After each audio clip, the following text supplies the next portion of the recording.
যে আমার মুরগি চোর, ডিম চোর, হৃদয় চোর স্টুডেন্টরা, আজকে আমি তোমাদেরকে শেখাবো যে কি করে টমের ঘর থেকে যে কোনো জিনিস চুরি করতে হয়। আমরা তো এটাই শিখতে চাই যে কি করে টমের ঘর থেকে চুরি করতে হয়। শিখা শিখা। আমি জানি যে অনেকবার টমের ঘরে চুরি করতে গিয়ে তোমরা টমের হাতে মার খেয়ে আদামরা হয়ে যাও, তবে আজ থেকে নো টেনশন, ডো পড়তি। আজ থেকে আর ধরা খাবে না। যদি টমের কাছে কোনো কারণে ধরা খেয়ে যাও, তাহলে যা করতে হবে আমি তোমাদেরকে এখন শিখিয়ে দিচ্ছি, ঠিক আছে? হ্যাঁ, আমার ঘর থেকে চুরি শিখাচ্ছে। এই যে দেখতে পাচ্ছ টম এখানে দাঁড়িয়ে আছে, তাকে কিন্তু দরজা দিয়ে চাপা দিয়ে আগে আমি আদামরা করে ফেলেছি।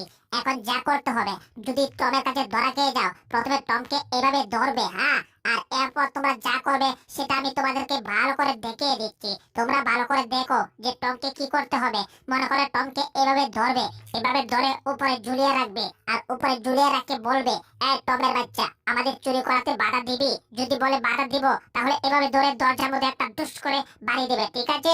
তারপর সেখান থেকে ধরে আবার উপরে ঝুলিয়ে রাখবে, আবার জিগাবে। এবার কি জিগাবে? এবার তোমরা বলো বলো বলো, এই টমকে তোমরা এভাবে লটকে রেখে কি জিগাবে? আমরা বলবো, আচ্ছা ঠিক আছে বলছি। আসলে টমকে অনেক ঝুলিয়ে রেখে টমের পাতায় একটা শট দিয়ে বলবো, ওই টমের বাচ্চা, তোর ঘর থেকে আমরা যা যা চুরি করবো সবগুলো তুই আগে থেকে রেডি রাখবি, আর আমরা আসবো, আমরা গপ গপ করে নিয়ে যাবো, আর সেখানে তুই বাধা দিবি না। আর বাধা দিলে তোকে এভাবে পিটিয়ে ঠাট্টা করবো। এখন কিভাবে পিটাবো সেটা আপনি আমাদেরকে তাড়াতাড়ি দেখিয়ে দেন, কারণ আপনাকে তো আমরা 100 টাকা দিয়ে ভাড়া করে নিয়ে আসছি টমকে সাহায্য করার জন্য, না মানে আমাদেরকে শেখানোর জন্য। স্কুলেরা আবার হাসা কথা কয়ে দিতে যাও কেন? হ্যাঁ, হাসা কথা কইও না। যাই হোক, এরপর যা করতে হবে তোমাদের, টমকে এভাবে ঝুলিয়ে রাখবে, হ্যাঁ, তারপর দেখবে শক্ত দরজা কোথায় আছে। মনে করো শক্ত দরজা ওখানে আছে, এরপর টমকে এভাবে ধরে একটা মারবে ডিল। আরে কি করছো? আমাকে তোমরা মারবে নাকি? হাই হাই, আরে কি শিখাচ্ছ? আমাকে তো পিঠে ধাক্কা করে দিচ্ছ। ওরে না, এইবার রুশ খাইলে আর বাঁচার কোনো পথ দেখছি না। ওরে গেছি রে, ওরে দরজা বন্ধ করো না। ওরে না, হাই হাই। ওকে মাম্মা, কাম হয়ে গিয়া, টম চ্যাপ্টা হয়ে গিয়া, চ্যাপ্টা হয়ে গিয়া, টম রুটি হয়ে গিয়া, আর তারপর মাংস দিয়ে খাই গিয়া। যাক কোয়া, দেখছো এখন কি করেছি? এবার এই মেশিনটা রেডি করেছো, এবার এই মেশিনে একটা ডুই দিয়েছি, মানে এই রুটি বানানোর মেশিনের থেকে একটা ডুই দিয়েছি। এইবার আমাদের যা করতে হবে, ওরে না, ওরে বাবা রে বাবা, কি করছে? দুনিয়ার যত কিছু আছে সব কিছু দিয়ে আমাকে দিয়ে দিয়ে ফেলে দিচ্ছে। ওরে সামনে গোল, ওরে গেছি রে। এটা আমাকে কোথায় গেল? হাই হাই, কি গন্ধ করে। ওরে রে, আমার পাছায় এসে ডুই দিল। ওরে বাবা, একটু বসে আরাম করে। ওরে বাবা রে, জীবনটা আমার টানা টানা করে দিছে সাইরা রে। বাপ রে বাপ, এ কি শিক্ষক রে বাবা। ও ছাত্রদেরকে কি শিখাবে আর আমাকে নিয়ে প্র্যাকটিক্যাল দেখাচ্ছে, আর আমার জীবনটাকে একেবারে টানা টানা করে ছেড়ে দিচ্ছে। যাক বাবা, অবশেষে আমার বিছানা পর্যন্ত বেঁচে কোনো মতে আসতে পেরেছি। যাক, এবার এখানে একটু বিশ্রাম করি।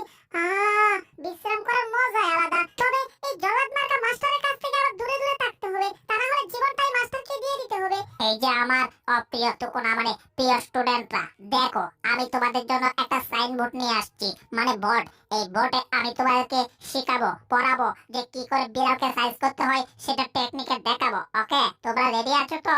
আর রেডি না থাকলে সমস্যা নাই, টাকা 100 দিয়েছো, সেটার কাজ আমি করে এখান থেকে চলে যাবো একটু পরে। ওকে, তবে এখানে যে স্কুল ড্রাইভার আছো না, তোমার মামু জেরি মনে হয় একটা তাওয়া নিয়ে বসে, ওই টমকে পিটানোর জন্য। ভালোই হয়েছে, আমরাও একটু সাহায্য করেছি, ওইদিকে জেরিও একটু সাহায্য করবো। এই সুযোগে তোমাদের সাথে আমি একটু আলাপ করি। টমের বাচ্চা, আমার চিকেন চুরি। ইয়াহু! এবার দেখ কেমন লাগে। ওরে আবার শুরু হলো। ও, আমি তো চিকেন চুরি করি নাই রে বাবা। আসলে মাস্টার সাহেব, আপনি কিছুই জানেন না যে জেরি মামু আসলে টমকে কেন পিটাতে গেছে। আসলে জেরির ঘর থেকে আমি একটা চিকেন চুরি করে খেয়ে ফেলেছি, আর আমি বলে এসেছি যে এই চিকেনটা টম চুরি করেছে। তাই তো জেরি মামু তাওয়া নিয়ে গেছে টমকে সাহায্য করতে। হা হা হা হা, দারুণ হচ্ছে। এতদিন টম আমগুলো পিটাইছিল, আর আজ থেকে বুদ্ধি কাটিয়ে আজ থেকে টমকে আমরা পিটাচ্ছি, মানে কৌশল পিটাচ্ছি। আর টম কিছুই বুঝতে পারছে না। হি হি হি হি, আমরা টমকে দারুণ সাহায্য করছি। তবে সবাই আরেকটা কথা শোনো, আমরা তো টমের ঘর থেকে কলা মার্কা পটেটো চুরি করে খাচ্ছি, তাই না?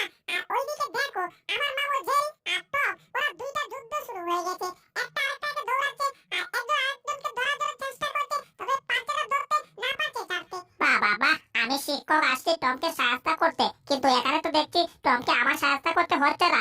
এই জেরি আর টম যেভাবে যুদ্ধ শুরু হয়েছে, ওরা নিজেরা নিজেরা সাহায্য হয়ে যাচ্ছে। যাক, আমি বসে বসে শুধু দেখবো, আর কিছুই করবো না। পুষ্টি ইঁদুর, তুই কি ভেবেছিস আমার মাথায় কি বুদ্ধি নেই? গোবর আছে? ইম্পসিবল, আমার মাথায় অনেক বুদ্ধি, আর তাই তো আমি একটা ফাঁদ পেতেছি। এই ফাঁদে তোকে এখন ধরবই ধরবো। এখানে একটা পড়ে রেখেছি, এবার আমি লুকিয়ে পড়ি যে কখন তুই এসে ফাঁদে পড়বি। ওরে বাপ্পা, তুই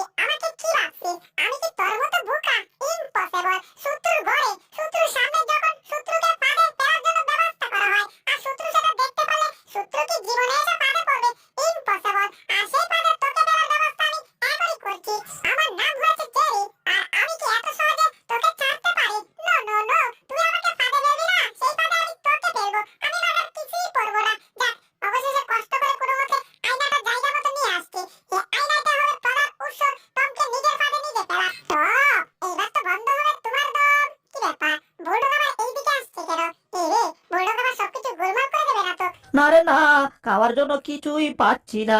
কি ব্যাপার, এখানে একটা পনের পড়ে আছে, ব্যাপারটা তো আমি কিছুই বুঝলাম না। পনেরটা কোত্থেকে এলো, আবার পনের মধ্যে রশি বাঁধা, এই ব্যাপারটা তো আমি কিছু বুঝলাম না। আসলে পনেরটা রশি দিয়ে বেঁধে রাখছে কেন? পনেরটা প্রথমে টেবিল, এরপর চেয়ারের মধ্যে বাঁধা, এরপর চেয়ারের উপর একটা বল, সেই বলটা পড়লো একটা তক্তার উপরে, সেই তক্তাটা পড়লো রুটির মেশিনে, সেই মেশিন থেকে একটা রুটি বের হলো, আর রুটি বের হয়ে কোথায় জানি উড়ে উড়ে যাচ্ছে। এ, বন্দুকে গিয়ে পড়লো। এখন সেই বন্দুক থেকে মনে হচ্ছে একটা গুলি বের হলো, ব্যাপারটা বুঝলাম না। সেই গুলিটা একটা লোহার বিশাল ওজনী বলে গিয়ে পড়লো। এখন সেই ভারী ওজনী লোহার বলটা দুইটা তক্তার উপর দিয়ে কেমন জানি চেলচিলে আমার দিকে মনে হয় আসছে, কিন্তু এটা আমার দিকে আসছে কেন? আমার সাথে তো তার কোনো পরামর্শ নেই। কিরে, এটা তো যদি আমার মাথায় পড়ে তখন কি হবে?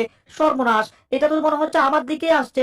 ওরে গেছি রে, ও মুখটা আমার গেল রে। ওরে কে কোথায় আছিস? আরে আমাকে বাঁচা বাঁচা বাঁচা, হায় হায়, আমি দাঁড়াতে পারছি না। ওরে আমার মাথাতে চাপটা হয়ে গেল রে। ওরে বিনাশটা হইছে রে। ওরে বেরি বাঁচতে গেলে এখান থেকে পালা, দৌড়ের উপর তার, তা না হলে বুল্ডোগ এসে তোর উপর পড়লে তুই শেষ। ওরে কোন শয়তান এই কামড়া করলো? হায় হায়, কিসের মধ্যে পড়লো? ওরে আমি ঘুরতাছি কেন? ওরে গেছি রে, না রে না। ও যাক বাবা, মাথায় মনে হচ্ছে এখন আর কিছু নাই। আহ ওরে গেছি রে, আবার মাথাটা গেল চ্যাপটা হয়ে রে। আমার সাথে কি হচ্ছে রে? এই রে, কার জন্য ফাঁদ পাতলাম আর সে ফাঁদে কে পড়লো? এই যে রে, তুমি তো ফাঁদে পড়লাই না, এবার দুইটারই মনে হয় কবর আছে। চলো এখান থেকে তাড়াতাড়ি কেটে পড়ি, তা না হলে কবর আছে। ওরে ভাই, দৌড়ের উপর থাক। ওই শয়তানের দল, তোরা এখন পালাচ্ছিস কোথায়? তোরা দুইটা যুদ্ধ করিস ভালো কথা, সে যুদ্ধ আমাকে মেরে শেষ করিস কেন? তোরা একটা আরেকটাকে ফাঁদে ফেলার চেষ্টা করিস, আর সেই ফাঁদে তো তোরা পড়িস না, আমাকে ফেলে মারিস। আর প্রত্যেকবারের মতো এইবারেও আমাকে ফাঁদে ফেলে এখন তোরা বাঁচার জন্য পালাচ্ছিস। ইম্পসিবল, আজকে তোদের খবর আছে। আজ থেকে ঘরের ভিতর তোদের কোনো জায়গা নাই, তোদেরকে ঘর থেকে পাটা শর্ট দিয়ে বের করে দেবো। জীবনে তোরা আর কোনোদিন ঘরের ভিতর আসতে পারবি না। চল দেখি, এখনই তোদের পাটা শর্ট দিয়ে তোদেরকে ঘর থেকে বের করে দেই। 1 মিনিট একটু পরে পেলো, আমি চলে আসছি। আরে আপনাদের মধ্যে বিপদ, এই আপদ আবার কোত্থেকে আসলো? দেখুন ভাইজান, আমি জানি সবাই আপনাকে ভয় পায়, আপনি সবার থেকে বেশি শক্তিশালী। আপনি যাকে একটা ঘুষি দেন তার নাক আর কান চোখ মুখ কিছু আর খুঁজে পাওয়া যায় না, তাই তো আমি চলে আসছি আপনার কাছে। আসলে এখান থেকে দুইজন, ঠিক না? এই দুইটার থেকে একটা বাহিরে ফেলতে হবে পাঁচের শট দিয়ে। আরে বলো কি, একটা পাতা শট দিয়ে বাইরে ফেলবো, তাহলে আরেকটাকে কি করব? এটা কি বলতে চাচ্ছে? এই যে তো, তুই কি বলছে? উনি হচ্ছে মাস্টার, ওনার কথা তুমি মেনে নাও, তাহলে তোমার ভালো। আরে কি বলছো? উনি মাস্টার আর তোমাদেরকে উনি পড়ায়, তার মানে তোমাদের সাথে তো আমিও পড়তে পারবো। ছোটবেলা শখ ছিল মাস্টারের কাছে পড়বো, কিন্তু সেই শখটা এখন আমি পূরণ করব। আচ্ছা ঠিক আছে মাস্টার সাহেব, আপনার কথা মতোই হবে। আপনি যা বলবেন আমি তা করতে রাজি। এখন আপনার কি করবেন আপনি করেন, আমি দাঁড়িয়ে আছি এখানে এদেরকে ধরে। আসলে তেমন কিছু করব না, এখানে যার ওজন বেশি তাকেই পাতায় শট দিয়ে ঘর থেকে বের করে দিতে হবে। যেহেতু ওজন কার বেশি আমরা বলতে পারছি না, তাই তো ওজন মাপার মেশিন নিয়ে আসছে। এখন টমকে এখানে রাখলেন। হাই হাই, টমের তো ওজন অনেক বেশি বেড়ে গেছে। এই টম তাহলে ঘরের ভিতর বেশি চুরি করে। মনে হচ্ছে তো বুলডগ ভাইয়া আপনার ঘর থেকে মাংস চুরি করে খেয়েছিল এই টম, তা না হলে ওজন এতটা বাড়লো কি করে? কি? তাইলে তো এর খবর আছে, আমার মাংস চুরি করেছে। আই দেখি টম, আজকে দেখ তোর কি অবস্থা করে। এবার জেরিকা মাপন। ঠিক আছে। হাই হাই, জেরির তো কোনো ওজনই নাই, তার মানে কি জেরি তো চুরি করেই না, বরঞ্চ তার খাবার থেকে কিছু খাবার আপনার ঘরে রেখে আসে। তার মানে বুঝতে পারছেন জেরি হচ্ছে অনেক ভালো, আর টম হচ্ছে একটা আস্তা চোর। তা না হলে জেরির ওজন মাত্র 200 গ্রাম হয় কি করে, আর টমের ওজন একেবারে 30 কেজি হয় কি করে? যাক বা, এখন আমি বোর্ডের মধ্যে দেখাচ্ছি যে আসলে রহস্যটা কি। দেখুন, বোর্ডের মধ্যে লেখা আছে 2 দোকানে 16, টুকু না মানে 2 দোকানে 4, আর লেখা আছে 4 দোকানে 18, টুকু না মানে 4 দোকানে 8। তার মানে বুঝতে পারছেন টম বেশি চুরি করেছে, জেরি চুরি করেছে অল্প অল্প আর কি। এটার জন্য জেরিকে শাস্তি দেওয়া যাবে না। টম যেহেতু বেশি চুরি করেছে, তাহলে টমকে ছাড়া যাবে না, টমকে প্রচুর শাস্তি দিতে হবে। এবার বুলডগ ভাই, আমি আপনাকে বোঝাতে পেরেছি? তাড়াতাড়ি বলুন, কারণ টমকে সাহায্য করতে হবে। হ্যাঁ, এটা আবার কেমন মাস্টার? 2 দোকানে 8 হয় কি করে, আর 4 দোকানে 18 হয় কি করে? আমি তো জানি 2 দোকানে, ও আবার তো সরি বলছে। যাক গা, ঠিক আছে, এখন এদেরকে কি শাস্তি দিতে হবে সেটা আপনিই বলুন। যেহেতু আপনি মাস্টার সাহেব আর আমি তো হচ্ছি আপনার স্টুডেন্ট, কারণ আমি আপনার স্টুডেন্ট হয়ে আপনার কাছে পড়তে চাই, তবে বুঝতে পারতাছি না আপনি যে কি পড়াচ্ছেন। তুমি বুঝতে পারছো না আমি কি পড়াচ্ছি? দাঁড়াও বোঝাচ্ছি। এই যে একটা লোহার বল, ওজনই বল, এটা আগে তোমার মাথায় ছিল তাই না? এখন এটাকে আবার তোমার মাথায় রাখতে হবে। ইয়াহু, আমি বুঝে ফেলেছি যে তুমি আমাকে ধরে ফেলেছো, আমি 2 নাম্বার মাস্টার, তাই তো তোমার মাথাটা আবার চ্যাপ্টা করে দিয়েছি। কেমন? আরে এটা কি হচ্ছে? এ তো আমাকে বাচ্চা মতো কেদানি দেওয়া হচ্ছে। এত বড় সাহস! মাস্টারের বাচ্চা, তোর তো কবর আছে। তোর মতো মাস্টারের কাছে আমার পড়ার কোনো দরকার নাই। তোর মতো মাস্টারকে আমি পিঠে তক্তা করতে চাই। আজকে তোর একদিন, আমার 2 দিন লাগে। প্রথমে এটার পাতায় একটা একটা শট দিয়ে ঘর থেকে বের করতে হবে। প্রথমে টমের পাতায় শট দিয়ে ঘর থেকে বের করলাম, এইবার জেরির পাতায় একটা শট দিয়ে বের করতে হবে। ওরে গেছি রে, আমার মাথাটা ভাঙা গেছে। এইবার জেরির পালা। জেরি, প্রথমে একারে দাঁড়াও, তারপর তোমাকে আঙ্গুল দিয়ে টুক্কা দিয়ে ফেলে দিচ্ছি। ইয়াহু! ওরে গেছি রে, আমারে কি দোষ দিল রে? ওরে বাবা, মাথাটা ভাঙা গেছে একেবারে। এই যে আমার ছাত্ররা, এই বোল্ডককে ভয় পেলে চলবে না। আমি হচ্ছে মটকো, ঠিক আছে? আমার সাথে কিন্তু বোল্ডক শক্তি দিয়ে পারবে না। তবে মাইকটার খেলে মাইক যে সময় খাইতে থাকুম, তখন তোমরা আমাকে একটু পিরায়ো। আর তোমরা যখন মার খাবা, তখন আমি এখান থেকে পালামো, ঠিক আছে? তোমরা কোনো টেনশন করো না। এখন আমাদের পড়াশোনার কাজ চালিয়ে যায়। দুনিয়ায় যত যুদ্ধ, যত মারামারি হোক না কেন, আমাদের পড়াশোনা বন্ধ করা যাবে না।